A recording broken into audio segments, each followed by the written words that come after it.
Caitlin, I think any time that Ireland play England in any sport, it's a massive occasion, there's a lot of interest. How would you describe the rivalry between Ireland and England?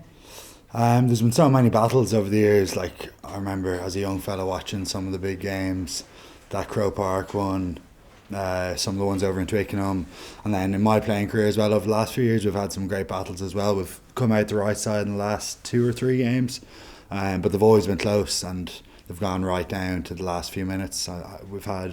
They've had red cards against us in the last couple of games, but even still, like, they're a pretty resilient bunch, and it's galvanised them maybe in some ways, and it's come down right to the last 5-10 minutes in all the games, and we're expecting the same this weekend. Twickenham's a pretty exciting place to go.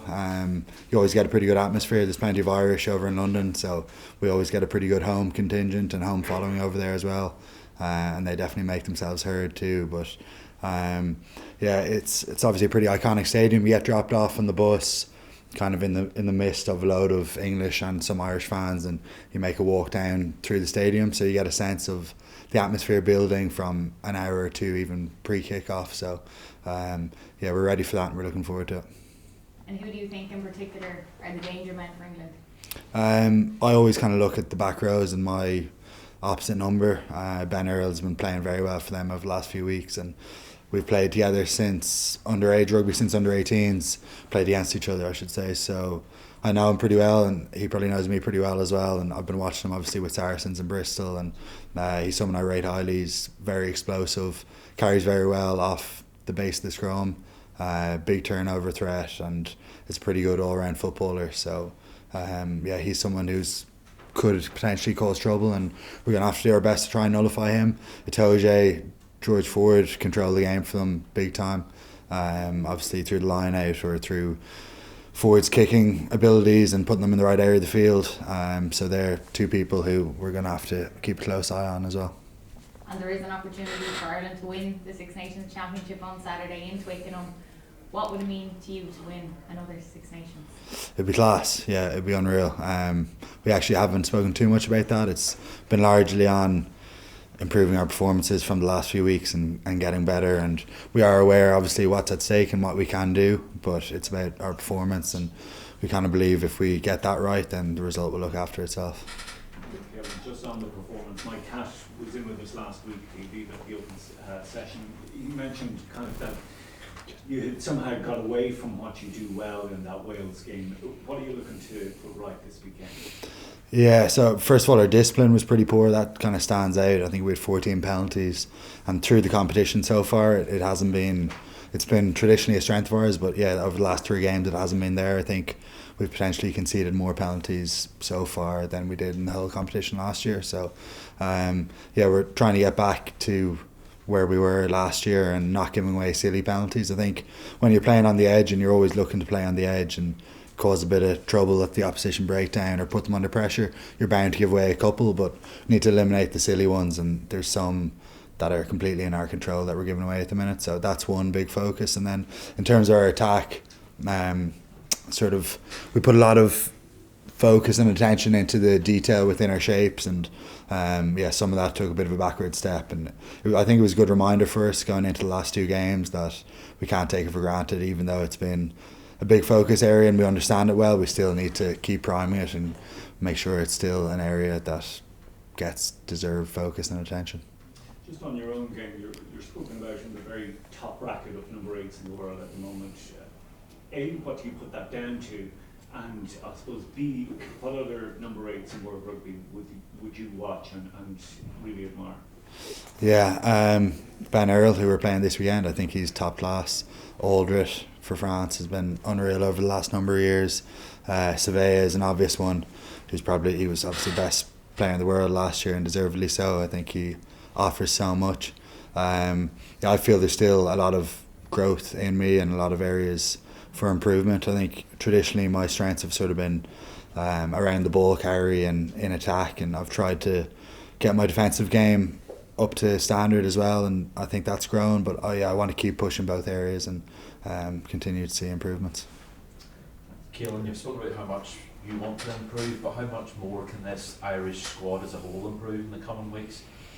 Quite a bit, I think. I think that's what excites us, and we've seen growth over the last 4 cycle, and as we start this cycle again, it's got to continue.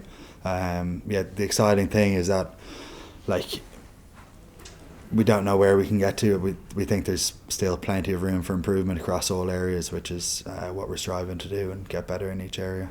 What did you learn from last year's Grand Slam success that you can apply to another Grand Slam this year? Momentum is huge through the tournament, and we've gotten off to a pretty good start in terms of momentum as well. I think we were probably a little bit desperate in that final Grand Slam game against England, and definitely didn't play our best rugby. It was pretty tight and scrappy throughout. So sometimes when you want something to happen so much, you can kind of get a little bit desperate and lose your flow. So it's about trusting what we do well, and trusting that if we do things well, the result will look after itself.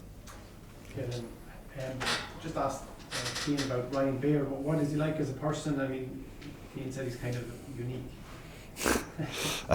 Unique's a good word for him. Yeah, he's a great fella. He's kind of quirky in his own way, and he's definitely, like, we push in this environment to be ourselves. He sort of is definitely himself, which is a good thing. He's a good fella to have around. He's good crack. He comes out with some pretty strange comments at times, but any examples there? What springs to mind? He watches a lot of American sports and American TV, so he can be very sort of enthusiastic with some one-liners here and there. Like Curb Your Enthusiasm or CSI or anything? More so sports, American football, and that sort of stuff. Tom Brady-esque. Very good. Just Cian mentioned Gary Keane as well and the work he's doing. Like, Ireland are going in as huge favourites to Twickenham, probably as heavy as they've ever been favourites. For 150 years Ireland have been underdogs, and it seems to suit the national psyche. Have you had to do any work on becoming what you are now? Because it just doesn't sit naturally, like historically, that Ireland will go as maybe 11-point favourites. It could be even more at this stage. What sort of work do you have to do to accept or embrace that?